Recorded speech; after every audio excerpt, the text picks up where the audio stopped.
वक्त और हालात सदा बदलते रहते हैं, लेकिन अच्छे रिश्ते और सच्चे दोस्त कभी नहीं बदलते। लेकिन ओए हुए, अच्छे रिश्ते और सच्चे दोस्त मिलते कहाँ हैं? प्लीज बताइए। मैं भी उस बाजार में जाना चाहती हूँ, क्योंकि ना तो मेरे पास बहुत अच्छे रिश्ते हैं और ना बहुत अच्छे दोस्त हैं, और जो थोड़े बहुत थे भी तो यकीन मानिए कि इस प्रोफेशन ने मुझसे उन्हें भी छीन लिया। क्योंकि भाई आप 24 घंटे अपने क्लाइंट्स के साथ लगे रहोगे, परिवार के साथ लगे रहोगे, दोस्तों को टाइम नहीं दोगे, शूटिंग करते रहोगे, टीवी पे जाते रहोगे, स्क्रिप्ट्स लिखते रहोगे, अपने हाथ से एक एक प्रोग्राम लिखोगे। मैं देखती हूँ कई यूट्यूबर्स को कि जो एस्ट्रोलॉजर्स हैं, फटाक से लैपटॉप खोलते हैं, लैपटॉप में डाल देते हैं, गूगल से पढ़ कर बता देते हैं। मुझसे तो ये हो नहीं पाता। जब तक मैं गहराई से टॉपिक के अंदर घुस ना जाऊं और जब तक मैं अपने हाथ से ना लिखूं, मुझे मानसिक शक्ति नहीं मिलती। अब हमने 4 जून को ऑफिस बंद रखा, संडे का दिन था, और आप यकीन मानिए, मेरे घर वालों से पूछे, मेरी ये जो उंगली है ना, ये वाली उंगली, ये अभी भी मेरी नीली है, अगर आप जूम करके देख सकें। मैंने कल सुबह 8 बजे प्रोग्राम लिखना शुरू किया और मैं कल शाम 5 बजे तक अपने हाथ से प्रोग्राम लिखती रही, और यकीन मानिए भाई साहब, ऐसे 35 प्रोग्राम मैंने पूरे सावन और पुरुषोत्तम मास के अपने हाथ से लिखे। मुझे सर्वाइकल भी हो गया, उंगली में नीली भी पड़ गई, हाथ पैर टेढ़े मेढ़े भी हो गए, और मैं इतनी थकी, घर वालों ने बोल दिया रुक जाओ, लेकिन मैं 1 मिनट, 1 पल के लिए भी नहीं रुकी। और ये शक्ति मुझे मिलती है आपसे, तो ये काम करने का जुनून मुझ में शुरू से है, ठीक है। और अब ये पेपर्स मैं रख भी रही हूँ। कभी ना कभी जीवन में वक्त मिला, आप में से कोई अगर किताब लिखता हो तो मुझसे ये पेपर ले लेना, और मेरी गंदी राइटिंग अगर पढ़ सको तो पढ़कर मुझे किताब बनाकर दे देना, बड़ी मेहरबानी होगी। फिर मैं उस किताब को छपा दूंगी। भाई लिखा तो मैंने ही है ना, लेकिन वो किताब का क्या फॉर्मेट होता है वो मुझे पता नहीं है। सो ये पेपर अभी बस इकट्ठे कर रखे हैं। एक घर में, एक कमरे के अंदर, आप यकीन मानेंगे 10 बैग में ये पेपर भर भर के पड़े हैं। अब इन्हें कैसे चुनूं, कैसे बनाऊं, क्या करूं? 8 साल हो गए, 8 साल से सावन, 8 साल से दिवाली, 8 साल से एकादशी, 8 साल में प्रदोष। अब आप समझ सकते हैं कि कितने पेपर होंगे मेरे पास, कितने चीजें होंगी, और हर बार कुछ नया और अलग करने का जुनून। This is all credit goes to you guys. Thank you so much दिल से। चलिए कार्यक्रम की शुरुआत करते हैं, हमेशा की तरह बिलीव इन कर्मा।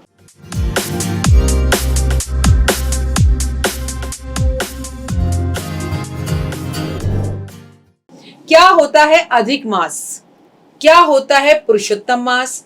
क्या होता है खल मास? क्या खल नहीं, मल मास क्या होता है? इसके बारे में मैं अपनी इस छोटी सी वीडियो में आपको जानकारी दूंगी। वैसे मैं आपको बता दूं कि हरि विष्णु ने ये महीना बनाया था और प्रहलाद की मदद करने के लिए हिरण्यकश्यप का रूप धारण किया था, और एक अलग महीना बनाकर हिरण्यकश्यप जो है, मतलब भगवान ने जो है हिरण्यकश्यप को मारने के लिए जो है, जो नरसिंह भगवान का जो रूप धारण किया था, उसी रूप को में जो 13वां महीना भगवान ने पुरुषोत्तम मास का बनाया।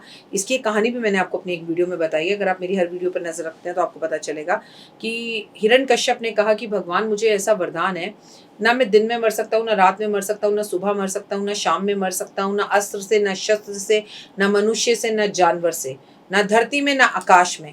अब धरती पे नहीं, आकाश में नहीं, तो भगवान ने अपनी गोद में बिठा लिया। ना अस्त्र से, ना शस्त्र से, भगवान ने नाखूनों से मार दिया। ना सुबह ना शाम, भगवान ने गोधूली बेला में मार दिया। ना सुबह होती है ना शाम होती है, वो संध्या भी नहीं होती है ना, गोधूली बेला।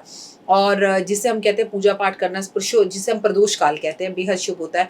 और फिर भगवान ने उनसे कहा कि मेरे को अगर मारे तो कोई ऐसा व्यक्ति मारे, ना जो इंसान हो ना जानवर हो। तो जब भगवान ने नरसिंह भगवान का अवतार लिया हिरण्यकश्यप को मारने के लिए, तो ना तो वो मनुष्य थे और ना ही वो जानवर थे।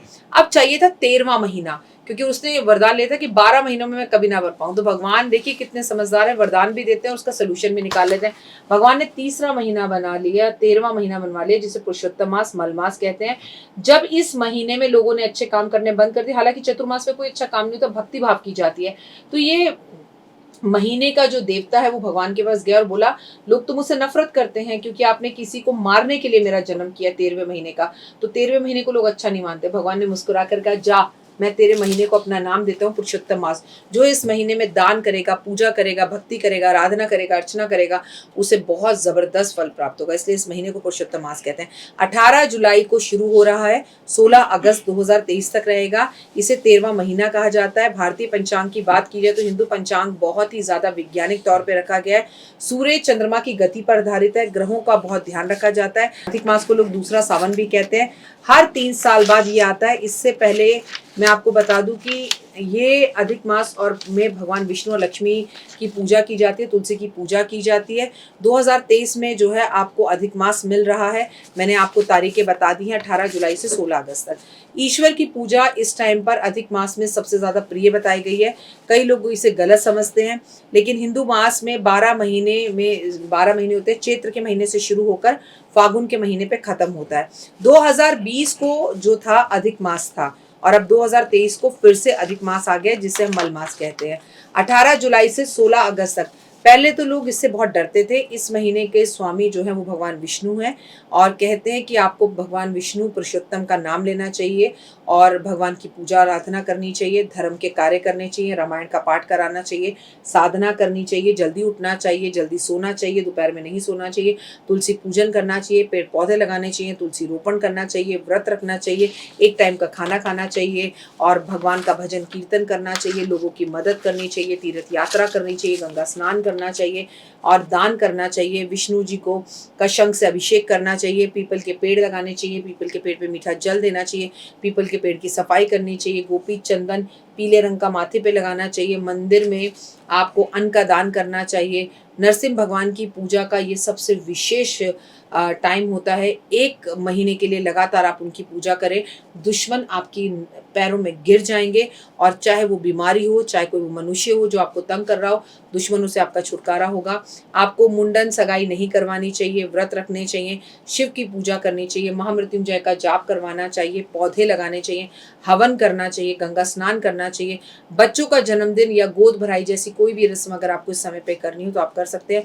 मल मास में पैदा हुए बच्चे साक्षात भगवान का रूप होते हैं। मल मास के महीने में इस संसार को छोड़कर जाने वाला इंसान सीधा स्वर्ग और हरि विष्णु के चरणों में जाता है।